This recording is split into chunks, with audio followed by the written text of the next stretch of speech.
Mesdames, Messieurs, bonjour, bon après-midi, bonsoir et bienvenue dans ces faits du jour. Je vous disais que chaque jour qui va s'y passer, on va décortiquer avec vous un fait qui marque l'histoire du monde, du continent africain, du continent européen, du continent océanique, etc., mais aussi des différents pays du monde. Donc voilà, aujourd'hui, c'est la journée internationale de l'agriculture. Ces sujets semblent être très fondamentaux en ces moments en ce qui concerne l'économie de mon pays qui est en faillite, si je peux le dire comme ça, qui est impacté négativement par le coronavirus. Oui, ce corona va toucher à tout le monde, mais pour la RDC, c'est un cas précis. C'est d'ailleurs à travers cette journée que je vais profiter pour lancer un message très important en ce qui concerne le gouvernement congolais, mais aussi les ministres de l'Agriculture qui s'est montré très décisif pour relancer son secteur. Bienvenue encore devant ces micros, ces chanceliers-là, et derrière la caméra, c'est Arnold Chilombo. Merci de nous contacter au plus 243 97 26 17 024 pour nous passer votre marque afin qu'on fasse la publicité pour vous, afin qu'on puisse parler de votre marque pour la promotion de votre produit ou de vos affaires. Je disais que c'était la journée internationale de l'agriculture. Cette journée a été créée en 2018. Vous le savez, en 2018, c'était après une réunion entre différents secteurs des ONG qui sont engagés en Europe d'abord. En Europe, qui sont engagés pour la relance de l'agriculture, parce que l'agriculture, elle n'est pas seulement profitable à l'Afrique qui a des grandes forêts par-ci, par-là, mais c'est aussi profitable dans le monde entier parce que les légumes, les arbres, etc., les fruits sont mangés partout dans le monde. Et pour ça, il faut que des précautions soient prises. Je vais parler de l'agriculture pour mon pays. Pour mon pays, parce que vous savez qu'en Europe ou pour les Occidentaux, c'est facile de prendre des initiatives, c'est facile de mettre en exergue ces initiatives et c'est facile de réussir une vision dans un délai précis. Ce qui n'est pas du tout le cas pour mon pays. Je ne dis pas que mon pays n'a pas d'action, n'est pas précis dans ce qu'il fait, mais je dis tout simplement que c'est compliqué de lancer un projet, par exemple dans le secteur de l'agriculture, et de réussir ces projets parce que c'est un secteur plutôt minimisé, plutôt rejeté ou oublié, abandonné par des autorités centrales du pays. C'est-à-dire qu'avec cette crise, par exemple, du coronavirus qui bat son plein pour mon pays, pour la ville de Kinshasa, le ministre de l'Agriculture, Jonathan Bialosuka, qui venait de prendre parole devant les médias à Top Congo également, il a dit qu'il a besoin de tout simplement 80 millions pour 8 mois, comme ça il va relancer les secteurs de l'agriculture, les pêches, les élevages, etc. Et c'est ce qui sera profitable pour les pays.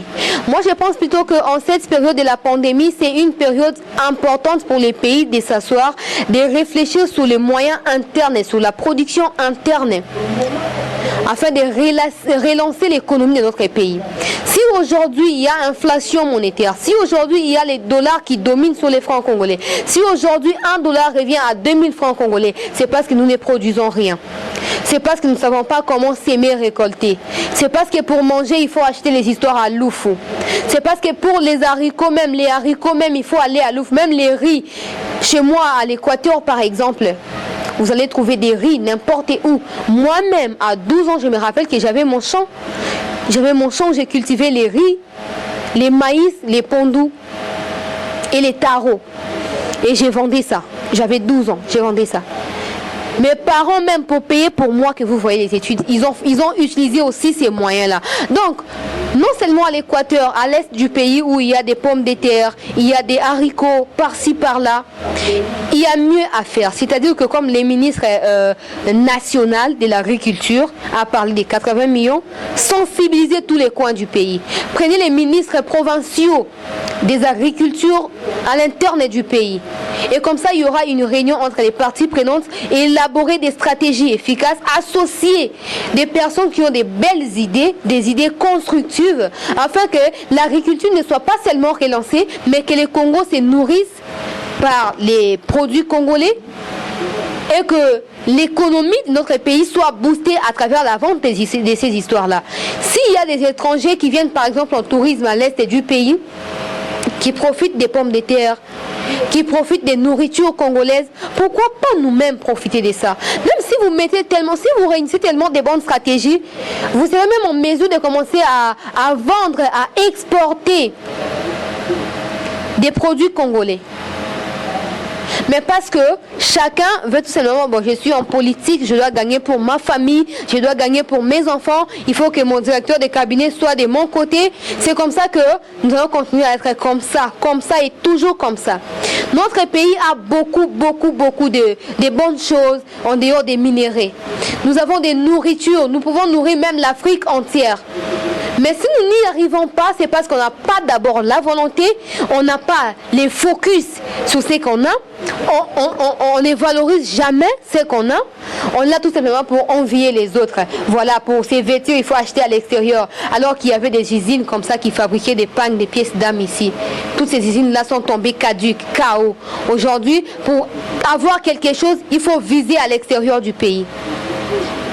Je veux par ces faits du jour, vu que cette journée créée en 2018, à peine 2 ans, et aujourd'hui c'est la 2e année.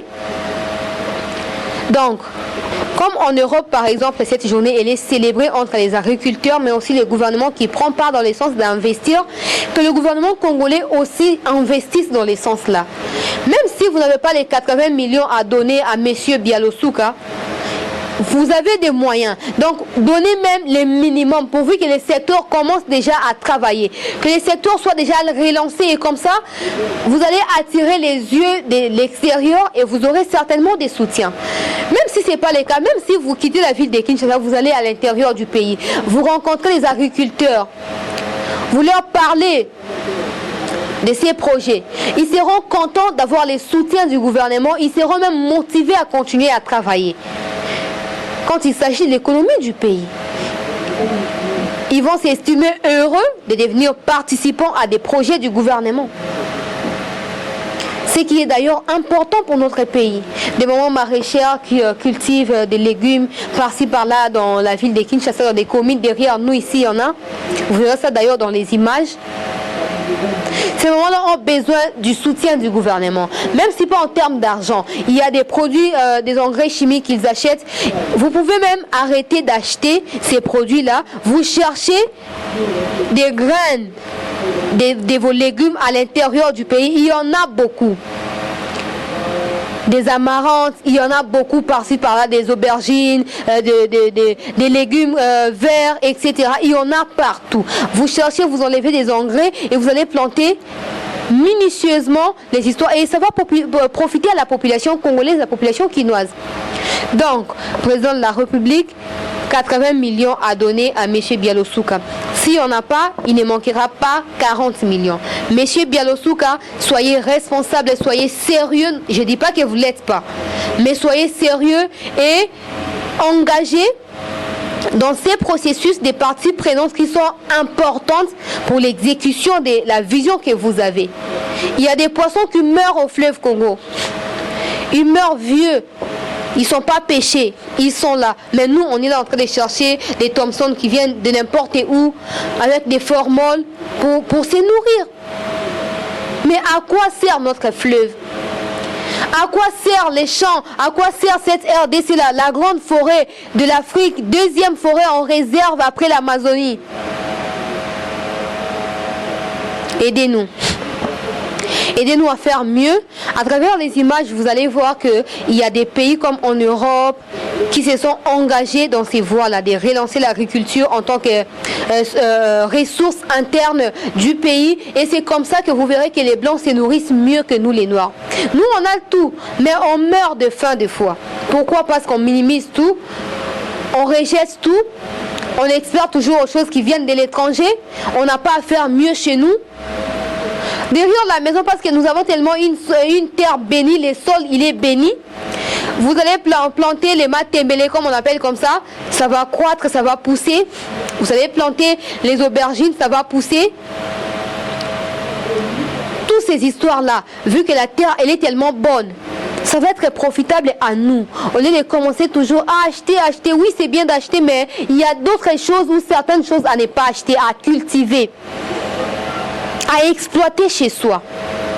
Donc nous espérons qu'à travers ces faits du jour, le gouvernement va prendre conscience, les ministres vont s'engager d'une façon sereine, rigoureuse, Et comme ça, nous verrons certainement les relancements ou la relance de ces secteurs d'agriculture, de pêche et d'élevage.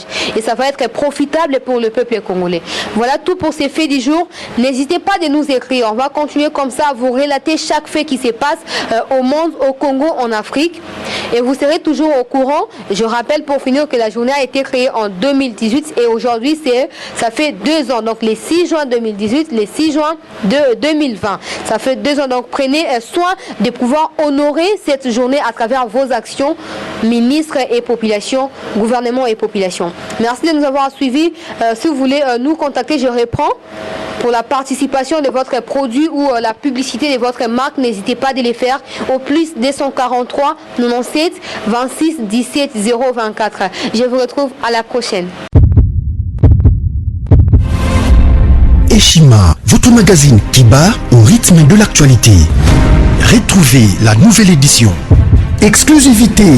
Gouverneur Jacques Kiaboulak s'érige en barrière contre le Covid-19 dans le Haut-Katanga. Sensibilisation des terrains sur le respect des gestes barrières et prise en charge des malades. Retour sur le péripéties du confinement strict réussi de Lubumbashi et Kasumbalesa. Jacques Kiaboulak Atoué, les défis de la réussite. Wandani, l'homme et ses œuvres. Reconstruction et décollage économique. Sécurité, mobilisation de recettes. Eshima Magazine revient sur les succès notables du chef de l'exécutif du Haut-Katanga. Découverte, Moussa Mondo, valeur sûre de la politique congolaise. Focus, Néné Lunga, en première ligne pour la défense des droits des travailleurs pendant les confinements. Dossier Eshima, les épidémies les plus dévastatrices de l'histoire. Nation, pêche et élevage. Jonathan Bialosuka, sortir la RDC de la sous-alimentation. Économie, impact du Covid-19 sur l'économie congolaise. Afrique, que restait-il de la France-Afrique? Retrouvez l'intégralité du magazine Eshima dans les kiosques. Eshima Magazine, un nouveau standard d'information.